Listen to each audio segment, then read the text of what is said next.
Bueno, se ha detenido la tarjeta y al final va a parecer que le dedico a esto más tiempo.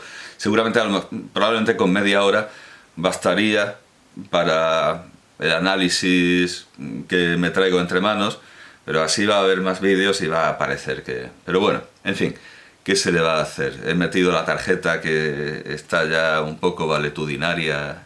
Bien, el caso es que Pablo Iglesias me había quedado por ahí antes de tener que cambiar tarjeta.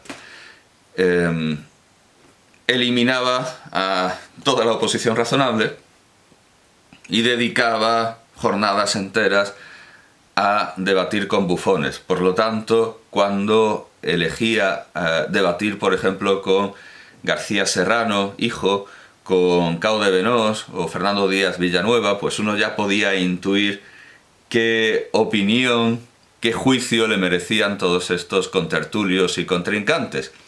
Porque, bueno, a mí me daba la impresión, confirmada por 1000 ejemplos, de que Pablo Iglesias solo debatía con personas de cuya imbecilidad estaba absolutamente convencido. Otra cosa, por supuesto, eran las entrevistas en las que él intentaba aunar su prestigio al de una gran figura, como yo que sé, por ejemplo, creo que Toni Negri, me parece que entrevistó a Toni Negri, Escotado, etc. Seguramente, vamos a ver, Toni Negri, Iglesias... Pero en cuanto a los jóvenes, sí, Pablo Iglesias con Toni Negri. En cuanto a los jóvenes, solo debatía única y exclusivamente con aquellos que él pensaba, no estoy diciendo que lo piense yo, pero es evidente que él pensaba que eran completamente idiotas, rematadamente idiotas. Bueno, pues Pablo Iglesias, que es tan moral como ha quedado, que tiene una ética dialéctica, una ética discursiva, como la que ha quedado manifiesta, como la que bien demostró muchísimas veces en Twitter, debatiendo solo con quienes pensaba que eran imbéciles. Pablo Iglesias, bueno, pues creyó conveniente hablar de Rosalía de Castro. Pablo Iglesias debe saber de Rosalía de Castro lo mismo que de Kant. Pero bueno, le dio por... incluso menos, porque Kant sí se estudia. Le dio por hablar de Rosalía de Castro, ¿y qué dijo? Pues yo qué sé, los típicos tópicos galleguistas, que están desmentidos porque la mayor parte de la obra, por el hecho de que la mejor obra de Rosalía de Castro esté en castellano, porque ella se desengañara y se desencantara del galleguismo, cuando hizo una crítica bastante razonable a las costumbres gallegas y a lo que podríamos llamar Galicia negra, y entonces todo el mundo se le echó encima. Criticó lo de que al náufrago, al marinero náufrago, se le ofreciera la chica más joven de la casa, o claro, a los galleguistas eso les parecía bien como les parecía bien todo lo gallego. Todo lo que se daba en gallego estaba bien por ser gallego, algo así como Jesús Maestro, al que todo lo español le parece bien por ser español, menos los filósofos españoles, a los que desprecia continuamente y de manera reiterada. En realidad, Jesús Maestro odia a España y es la anti-España, pero eso lo vamos a ver ahora, por supuesto, con ejemplos y con fuentes. El caso es que lo que decía Pablo Iglesias sobre Rosalía de Castro, pues evidentemente no tenía casi ningún valor o ninguno. Y entonces alguien a quien yo tenía por inteligente le dijo, sí, creo que le dijo a Pablo Iglesias, una gran ingenuidad dirigirse a Pablo Iglesias, como ha quedado visto, porque solo te hace caso si eres imbécil o una gran figura. Bueno, pues le dijo a Pablo Iglesias y a su audiencia que no perdieran el tiempo escuchando a Pablo Iglesias. Creo que le dijo a Pablo Iglesias que no escuchara a Pablo Iglesias. Bueno, no me acuerdo. Pero sí me acuerdo de que les dijo que tenían que ver una conferencia en condiciones sobre Rosalía de Castro. Algo verdaderamente importante que se había dicho y que era esclarecedor sobre Rosalía de Castro. Y era una conferencia de Jesús G. Maestro sobre Rosalía de Castro. Y digo, bueno, pues vamos a ver si es verdad lo que dice. No hay que fiarse de nadie, desde luego. No hay que fiarse de nadie. Pero yo creo que este hombre, pues bueno, es inteligente. Vamos a ver qué ha encontrado en Jesús G. Maestro sobre Rosalía de Castro. ¿Qué le dice Jesús G. Maestro sobre Rosalía de Castro? Bueno, pues empiezo a ver la conferencia y la típica pérdida de tiempo, como cuando Jesús G. Maestro habla de Erasmo sin saber una palabra de Erasmo y sin saber latín, o habla de... Siempre lo mismo. Todos son excusas para hacer manifiesto su odio contra todo lo que no es una España que él se ha inventado y en la que solo cabe él, porque no cabe ni Ortega y Gasset, no cabe ni Julián Marías, no cabe nadie. Bien, bueno, pues empieza a despotricar muy pronto.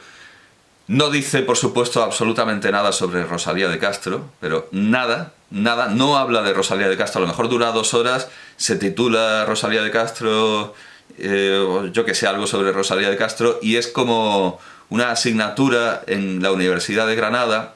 Yo estaba esperando a alguien y estaba en un pasillo con aulas, y en un aula, desde un aula se oía proferir insistentemente, porque el materialismo dialéctico. Y yo oí una clase, hasta que llegó la persona a la que esperaba, oí una clase entera sobre el materialismo dialéctico. Y luego, claro, cuando me iba a marchar, me acerco al cartel donde estaba el horario del aula, y resulta que a esa hora se estaba impartiendo una asignatura llamada Bécquer. Bueno, pues lo de Jesús Maestro con Rosalía es como lo de los seguidores de Antonio, este profesor con sombrero que ya murió. Es que lo confundo. No, claro, Antonio es Antonio Carvajal, el autor de... Vamos a buscar. El autor que compró su propio libro. Sí, el escritor que compró su propio libro para... No, esto es... Sí, Juan Carlos Rodríguez, eso es. Lo de Maestro, seguidor de Gustavo Bueno, es como lo de los seguidores de Juan Carlos Rodríguez. Desde luego Juan Carlos Rodríguez sí era inteligente, pero sus discípulos son unos schmus, son unos pitufillos, son unos minions marxistas, o, en fin, estalinistas, que no tienen nada que decir, les dan una asignatura para que hablen de Bécquer, y en lugar de hablar de Bécquer hablan del materialismo dialéctico. Bueno, pues igual, exactamente lo mismo Jesús G. Maestro. Le dan 2 horas, bueno, o se da a él, porque se toma el tiempo que quiere, como yo, y en lugar de hablar de Bécquer, en lugar de hablar de Rosalía, habla, yo qué sé, de España, o de un concepto absurdo, que es que casi no merece crítica. Y alguien dirá, no, pero es que te tienes que leer 3000 páginas. No, si él resume en una máxima de sabiduría esas 3000 páginas, que no la haya resumido en una máxima de sabiduría. Ahí está, y está sujeta a crítica. Y esa máxima de sabiduría de Jesús Maestro, en la que se puede resumir su doctrina literaria, y de hecho dice que la resume. Entonces, ¿por qué no va a ser justo juzgar la obra de Jesús G. Maestro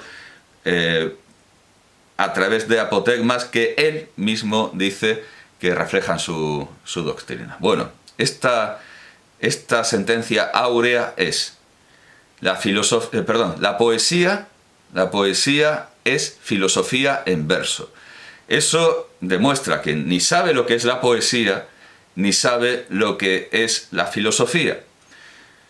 Bueno, ¿qué es la poesía? De entrada, la inmensa mayoría de los poetas se negarán a definir la poesía, o harán una definición al estilo de quien lo probó lo sabe, que es lo que toma Lope de Vega, y dice, no, refleja la experiencia vital de Lope de Vega. No, refleja la experiencia de Lope de Vega, pero en una tradición de gente que ha sentido lo mismo, de quien toma la expresión. Aquiles Tacio, Petrarca, Jordi de Sant Jordi, etcétera. Una larga cadena de gente que se ha negado a definir el amor, sino que ha remitido a ese juicio formal. Quien lo probó lo sabe. Y de la poesía dirán lo mismo Mallarmé, bueno, muchísimos poetas se negarán a definir la poesía de la misma manera en la que se puede definir a un esturión, o a un chopo, o a un elefante, o a la estricnina. Se negarán a definir la poesía. Y si vemos un debate sobre esta cuestión, que es la poesía, entre Octavio Paz y Jorge Luis Borges, con el pobre Elizondo ahí de sujetabelas, pues igualmente se renuncia a una definición de la poesía y dice Borges, mejor que una definición, vamos a ir viendo versos, no poemas enteros, vamos a ir viendo versos y vamos a discutir si son poesía.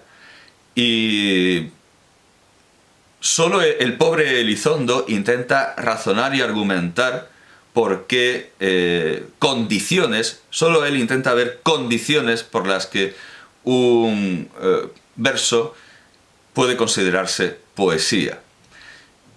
Las consideraciones de Octavio Paz son mucho más generales y las de Borges completamente intuitivas. Claro, a Jesús G. Maestro no le gusta la poesía, ni la entiende. Yo incluso diría que la detesta.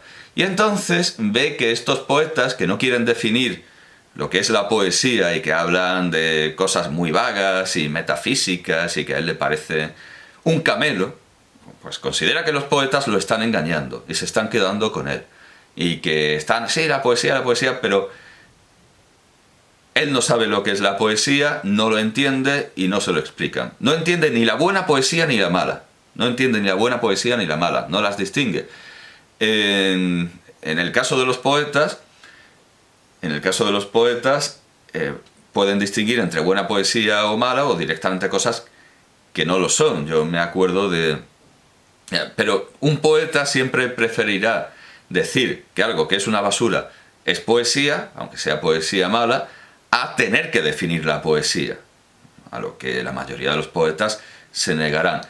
Me acuerdo, a propósito de esto de la filosofía en verso y de lo que eso no poesía, me acuerdo de que José Guillermo García Valdecasas contaba que en una reunión de estas, imagino que nocturnas, en la residencia de estudiantes, se suscitó la cuestión, pues yo qué sé, los típicos, vamos, la generación del 27, estaba allí la generación del 27, y se suscitó la cuestión de si se podía hacer poesía con cualquier palabra, eso es, si cualquier palabra era apta para un poema, si cualquier palabra podía ser materia poética, esa era la cuestión. Y se propuso la palabra otorrinolaringología. Y entonces alguien, yo que sé, a lo mejor Salinas o Alberto, no lo sé, un poeta de la generación del 27, dijo inmediatamente, recitó estos versos como inspirado. Oh Lucía, me dejaste por un profesor de otorrinolaringología. Con lo cual demostró, decía José Guillermo García Valdecasas, a quien seguramente, claro, con toda seguridad se lo contó su padre, Alfonso García Valdecasas, con lo cual se demostró que no se puede hacer poesía con la palabra otorrinolaringología, porque eso no es poesía. Eso de, oh Lucía, me dejaste por un profesor de otorrinolaringología, no es poesía. Claro, que un poeta, ya lo digo, preferiría decir que sí lo es antes que tener que definirlo. A Jesús G. Maestro, evidentemente todo esto le parece oscurantista, irracional, ilógico, porque él no entiende la poesía. Y entonces, por un lado, como digo, antes de entrar en la cita de una crítica que resulta que ya tenía hecha, y por eso estoy haciendo este vídeo, porque me gusta la cita que recupero, no mía, sino de un filósofo español a quien Jesús G. Maestro, por supuesto, desprecia y no ha leído, porque ya lo digo, él odia todo lo español, en tanto que lo español es solo él. La hispanidad es él. Cuando se dice, una cita, cuando dice, tienes una cita con la hispanidad, es una cita con leer las 3.000 páginas, los 3 volúmenes de su libro infumable, que al final parece ser que puede resumirse, según él mismo, en una frase tan errónea y tan absurda como: la poesía es filosofía en verso. Bueno, de entrada, no sabe lo que es la poesía, ni le gusta, ni cosa parecida, no solo por, bueno, por todos sus análisis, sino también porque hay una simploquea ahí, claro, es interdependiente, porque no solo demuestra no saber lo que es la poesía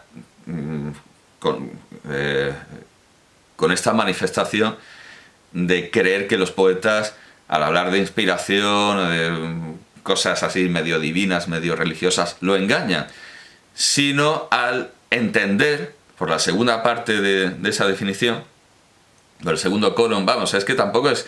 La poesía es con el atributo de esta oración gramatical, con el atributo de esta oración nominal, demuestra que no sabe lo que es la poesía de un modo nuevo, porque entiende que la poesía está en verso. La poesía no tiene por qué estar en verso, porque existen los poemas en prosa. Los han usado, vamos, si yo me voy a mi lección sobre los géneros literarios, la que doy a mis alumnos, no ya de bachillerato, sino de educación secundaria, para adultos, o sea, una educación sin tonterías en la que no hay, no digo que sean tonterías, pero el Estado quita de ese curso la gimnasia, el dibujo, la música, que no son tonterías en absoluto, pero no hay. Es decir, es algo muy adaptado y muy resumido. Bueno, pues yo a mis alumnos les recuerdo, bueno, les digo que existe el poema lírico en prosa, como los de Matsuo Basho, Jean Paul, es decir, Richtenberg, Novalis, Hölderlin, Heine. Un segundo, Richtenberg, ¿quién era? ¿Jean Paul o Novalis? Novalis era Hardenberg, y Richtenberg, claro, era Jean Paul. No, perdón, Richtenberg. Otro lapsus como... No, simplemente Richter. Johann Paul Friedrich Richter. Quizá esto debería habérselo aclarado a mis alumnos, pero como no quiero sobrecargarlos de... Claro, si al final, si yo mismo me confundo, no quiero sobrecargarlos, Jean Paul me parece más recordable que Johann Paul... Vamos, se llamaba realmente Jean Paul, ¿verdad? Johann Paul Friedrich Richter. Bueno, que han escrito poemas... me acabo de levantar, tengan un poco de conmiseración. Que han escrito poemas en prosa, o sea, la poesía no tiene por qué estar en verso.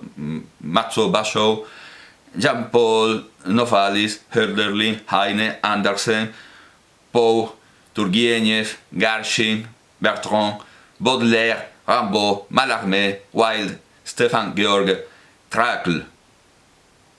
Por no hablar de que la prosa poética también puede ser épica y no lírica, como en Los mártires de Chateaubriand. O sea, Jesús, que punto maestro, se pone a hablar de la poesía y no tiene ni idea de lo que es la poesía, porque cree que es en verso. Pero también demuestra que no tiene ni idea de lo que es la filosofía, y que no se ha hecho el favor, que le habría venido muy bien, de leer a Julián Marías, que en su historia de la filosofía tiene unos párrafos admirables sobre el género literario de la filosofía. Y me parece que sí, que su coetáneo, Francisco Rodríguez Adrados, coetáneo perdón, no, el coetáneo de Gustavo Bueno, no es coetáneo de Jesús G. Maestro, no, el coetáneo de Gustavo Bueno, Francisco Rodríguez Adrados, también sigue esta exposición de Julián Marías, sin citarlo, pero bueno, llega a las mismas conclusiones.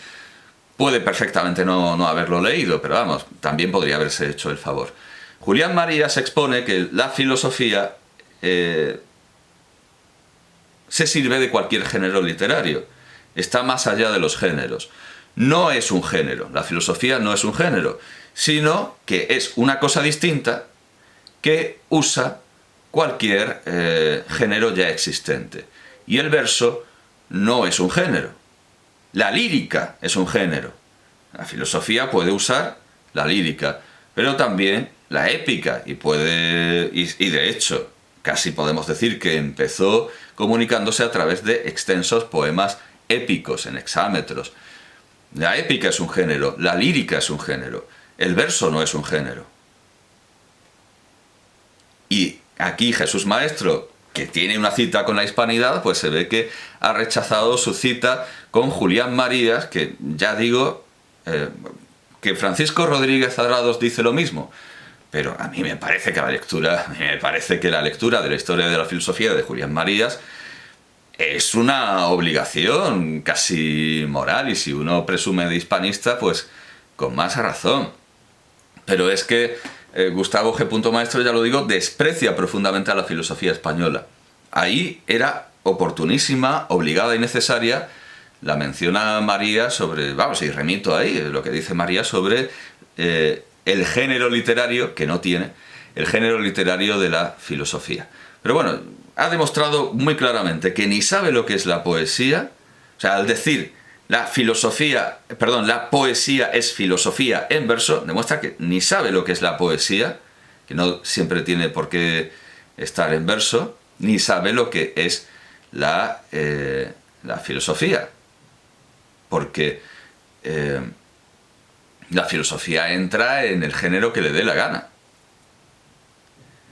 Por lo tanto, no toda la poesía habrá de ser filosófica, sino solo aquella en la que se haya metido la filosofía, a no ser que llamemos, como decía en una de mis disertaciones sobre Nietzsche, a no ser que llamemos, sobre Nietzsche y la filosofía comparada, a no ser que llamemos filosofía la manera de hacer tejas. Claro, como la filosofía está presente en todo, no podemos hacer nada sin reflejar la filosofía de la que estamos imbuidos, pues claro, hacer tejas es una obra filosófica, y recitar un poema sobre la luna también, ya, pero eso es profundamente impropio, vago, es como lo de calificar a un análisis de potente. Bueno, eso es la pura imprecisión, la pura vaguedad.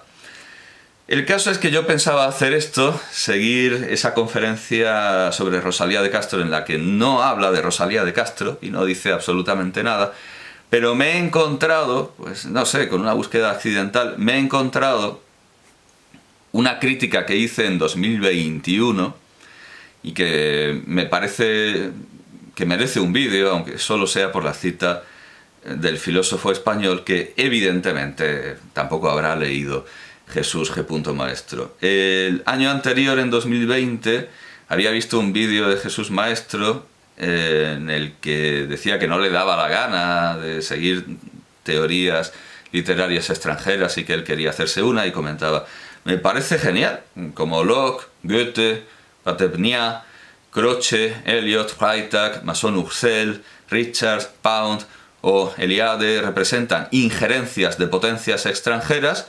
Me hago una teoría a base exclusivamente de la piel de mi escroto, pero enfadándome mucho. Claro, las bravatas de Jesús G. Maestro no merecen más comentarios. Luego tenía también otro, decía: los pseudobuenistas, la fundación de Naes, los intelectuales de plantilla de Vox y las firmas de OK Diario, OK Hispanista, han expandido mi mente y aumentado mi comprensión del mundo.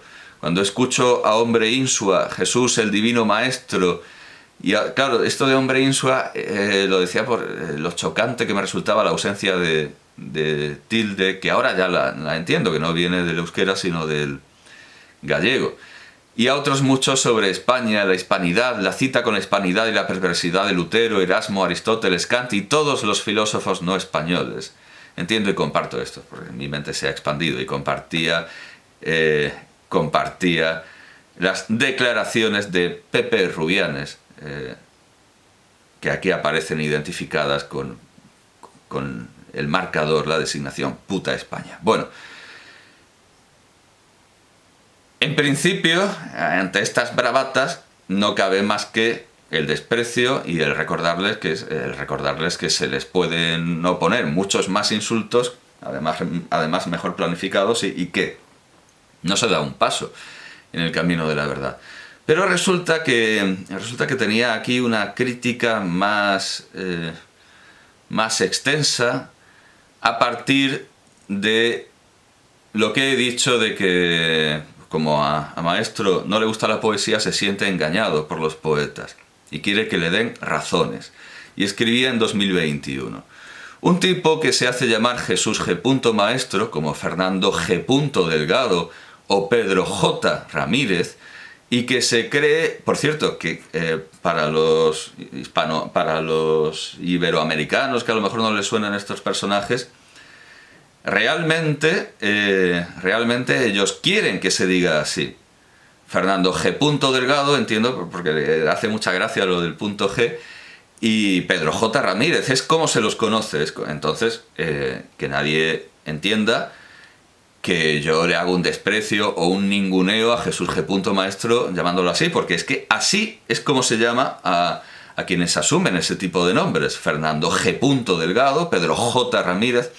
Bueno, y seguía. Y que se cree, sigue mi yo del pasado, bueno, del año pasado, y que se cree la suma y compendio del hispanismo, a pesar de que convierte su primer apellido en segundo nombre, a la manera anglosajona, cree haber descubierto la pólvora, pero en realidad ha asado la manteca inventando una razón literaria, a imitación prepotente y ridícula de las... Claro, no hablamos ya de potencia, sino de prepotencia, que eso sí que...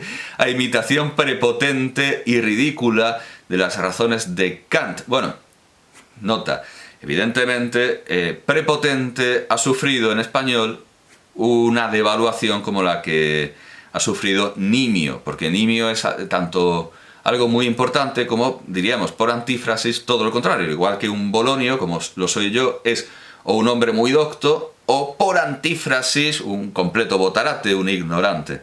Bueno, pues lo mismo pasa con prepotente o con pedante.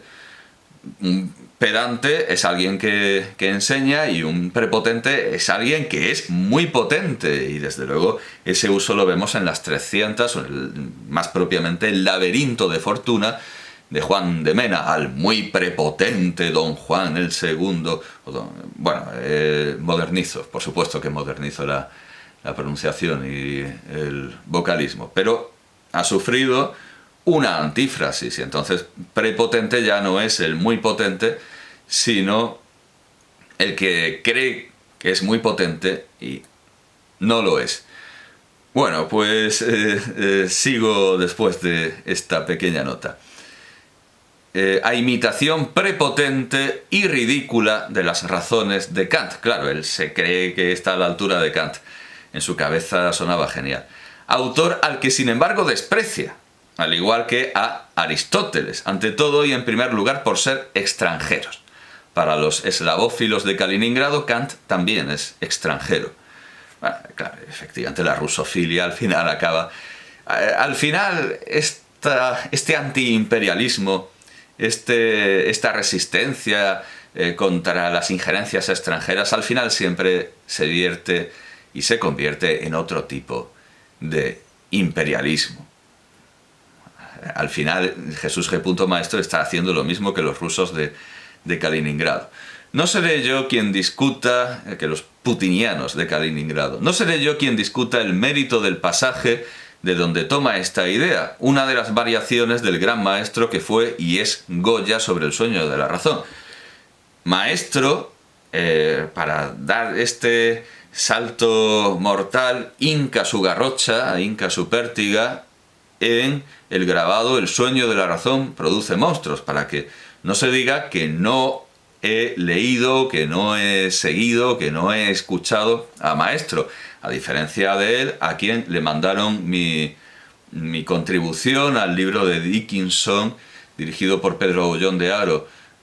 Bueno, mi contribución se llamaba, le puso el título a Aullón de Haro, Fundamentos de la literatura universal. Me parece, yo le habría puesto otro título, pero lo que me encargó Pedro Aullón de Haro fue Fundamentos de la literatura universal. Bueno, pues alguien, sin que yo le dijera nada, lo autorizara ni se lo pidiera, bueno, pues alguien le mandó mi contribución a Jesús G. Maestro y me dijo, le acabo de mandar tu contribución a Jesús G. Maestro. Y digo yo,